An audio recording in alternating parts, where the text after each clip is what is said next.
doctor Julio Calonge Daily para hablar sobre medicina integrativa. Este tema es apasionante. Los germinados. Los germinados. Confieso que es un término que no conocía.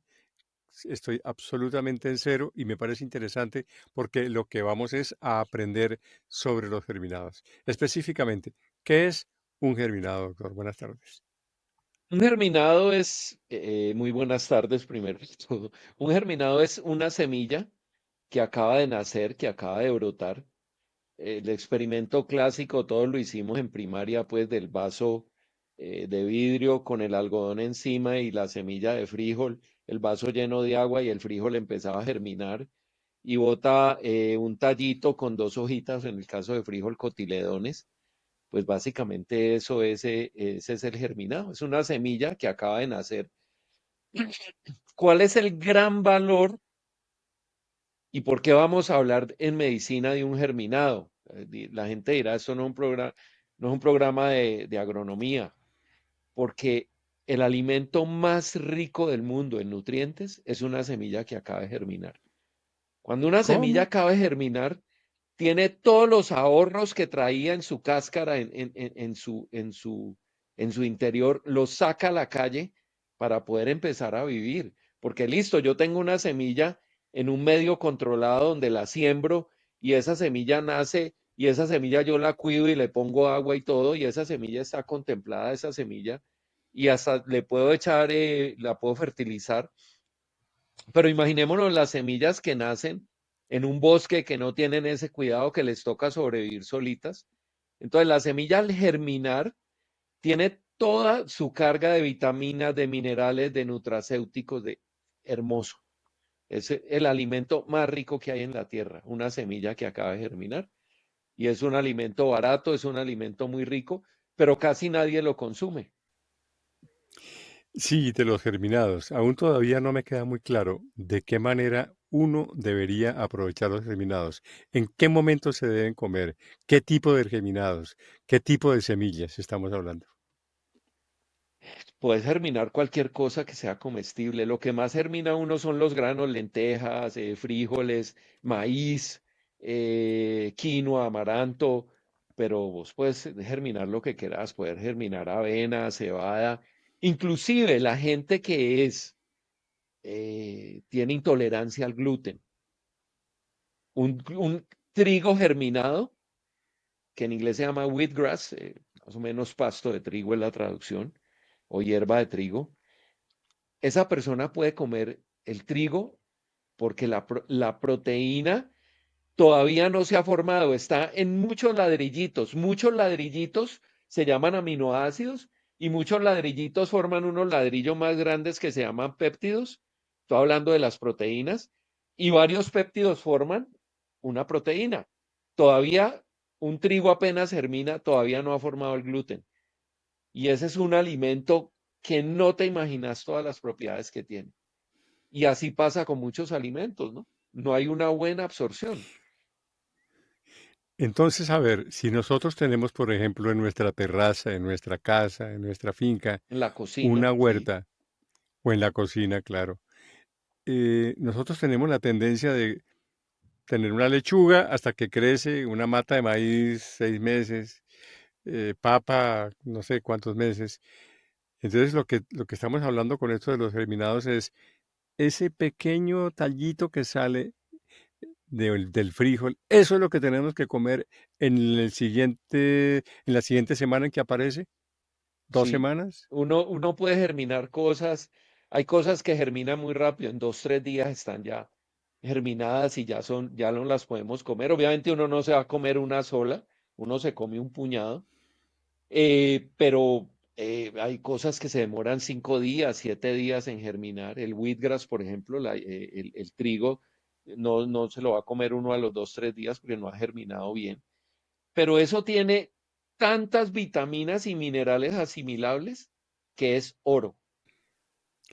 Y hablando de semillas, ¿qué otras propiedades tienen? Las semillas son lo más mágico que hay. Es increíble cómo un ser vivo muy pequeñito. Todos hemos visto semillas que tienen el tamaño de la cabeza de un alfiler. Bueno, los frijoles son semillas o son semillas más grandes, pero todas esas semillas tienen una propiedad hermosa que se llama la dormancia. La dormancia es la capacidad que tiene una semilla de llevar su metabolismo casi a cero, sin morir porque está viva, pero sin gastar la mínima energía para poder vivir cientos y miles de años. ¿Por qué digo miles de años? Porque a finales de los años 90 encontraron una tumba de un faraón y dentro de la tumba había una semilla. Recordemos que a los faraones los enterraban con el gato, con semillas, con los sirvientes, con sus cosas materiales, porque ellos iban a un viaje muy largo y se iban con todo lo que habían tenido en la tierra. Entre ellos, entre esas cosas, los enterraban con semillas. Esas semillas descubiertas en la tumba del faraón las llevaron y las sembraron y nacieron. Miles de años Wow. después, una semilla que estaba guardada en la tumba de un faraón nace por esa dormancia, por esa propiedad que tiene. Esa semilla durmió como el oso hace hibernación cuando llega el invierno, los osos en el hemisferio norte. Esa semilla durmió miles de años y se despertó un día y dio una planta hermosa.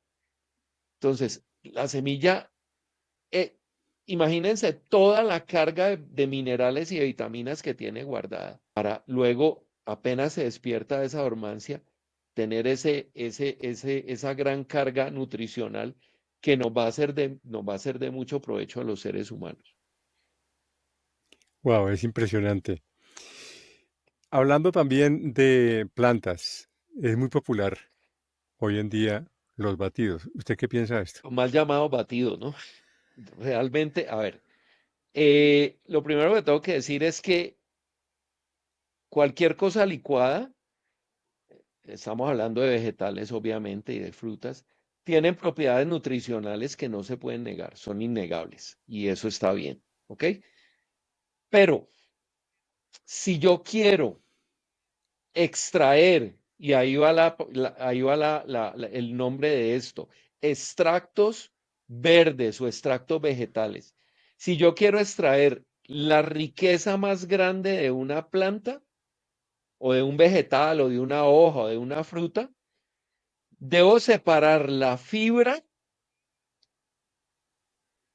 de los minerales y de las vitaminas. Entonces, ¿qué podemos hacer? Conseguirnos un buen extractor.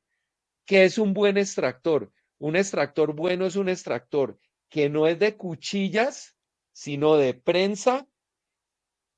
Es decir, él va a apretar ese vegetal, apretarlo, A lo digo de alguna extraer. manera, de extraer, y esa prensa no va a ir a más de 80 revoluciones por minuto. Pensemos que las cuchillas de esos, entre comillas, extractores, que yo digo que son simplemente licuadoras con ínfulas de extractor, eso no es un extractor, van a 5000 revoluciones por minuto. Pero aquí hay algo que es muy interesante y es que nos han dicho que no perdamos la fibra. Y usted ha dicho que hay que sacar la fibra de estos otros elementos nutritivos. Excelente pregunta. Yo no estoy hablando mal de la fibra. Todo ser humano debería consumir al menos 30 gramos de fibra al día, ¿ya? Para que me entiendan un poquito en proporciones. Un kilo son 1000 miligramos, perdón, 1000 gramos, no 1000 miligramos, 1000 gramos. Entonces estamos hablando de menos de la tercera, no, a ver, ni siquiera, mucho menos de la décima parte de lo que tiene un kilo, lo que debemos comer en fibra. Cuando nos tomamos una pastilla de acetaminofén son 500 miligramos. O sea que estaríamos hablando de que nos tenemos que comer en fibra, pues 500 dos veces sería 1000, 2 por 3, 60 veces esa pastilla en la cantidad de fibra que tenemos que consumir diariamente. La fibra es maravillosa, la fibra es una escoba para limpiar el sistema digestivo, la fibra es un inductor de buena flora, quiero decir, de buena microbiota, de buenos bichos en las tripas, en el sistema digestivo, ¿ya? porque tiene prebióticos, es decir, tiene el alimento que va a ayudar a que los probióticos crezcan en nuestro sistema digestivo. Combinaciones. Hay una Ah, cantidad de fórmulas. Ustedes encuentran en el internet una cantidad de gurús que te dicen esto con esto, con esto, con esto, con esto.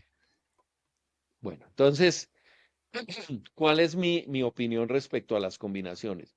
Yo hago dos grupos, yo lo he hecho, dos grupos, esto es muy personal mío, pero tiene toda una lógica. ¿Qué pasa con muchos extractos?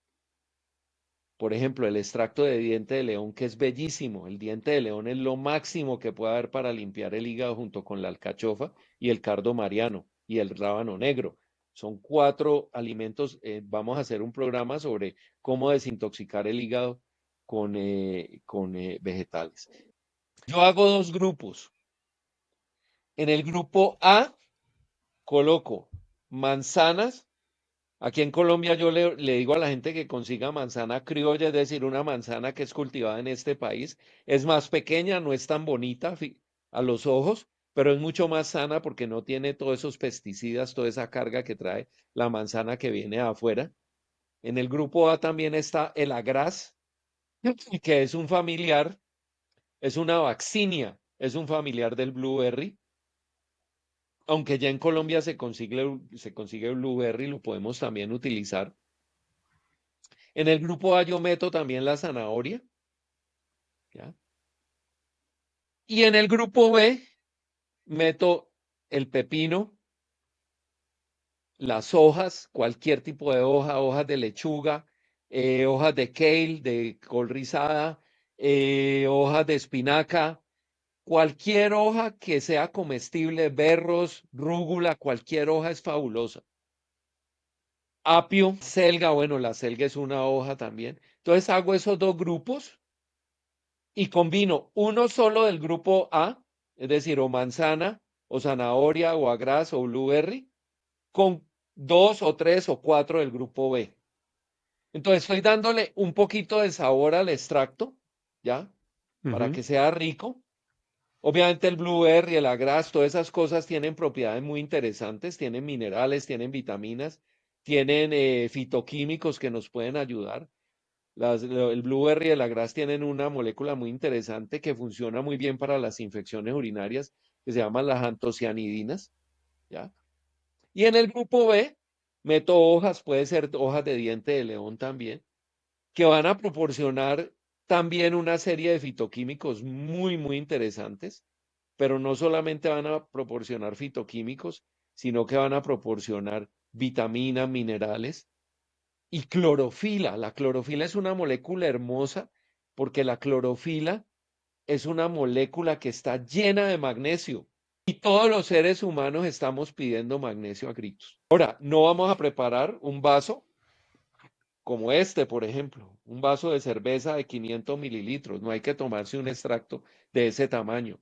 Con tomarse un extracto entre 50 centímetros cúbicos y 125, que es el tamaño de un pocillo, todos los colombianos sabemos que es un pocillo. Un pocillo es media taza.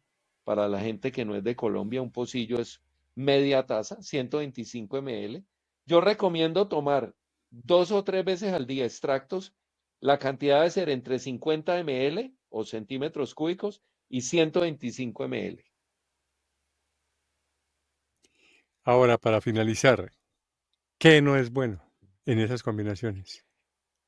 Ah, yo he visto unas combinaciones grotescas. Yo he visto unas combinaciones con berenjena, con banano. Usted nunca va a poder extraerle, a no ser que mete el banano en una licuadora con agua, pero un banano en un extractor no pasa nada, papaya no pasa nada Claro. tampoco. Eh, he visto unas combinaciones muy, muy, muy locas, pues. Hay gente que le mete, por ejemplo, un limón entero. El limón puede dar gastritis. Hay gente que, si tenemos una gastritis por exceso de ácido, pues el limón no es buena idea. O meten una naranja entera. Entonces, acordémonos de otra cosa que es importante. Eh, todos los pesticidas, todos los venenos, se acumulan principalmente en las cáscaras de las frutas y de los vegetales. Entonces hay que tener cuidado con eso. Gracias por permitirnos entrar a descubrir este mundo fantástico de los germinados. Claro que sí. Muchas gracias a todos, un abrazo. Chao, chao.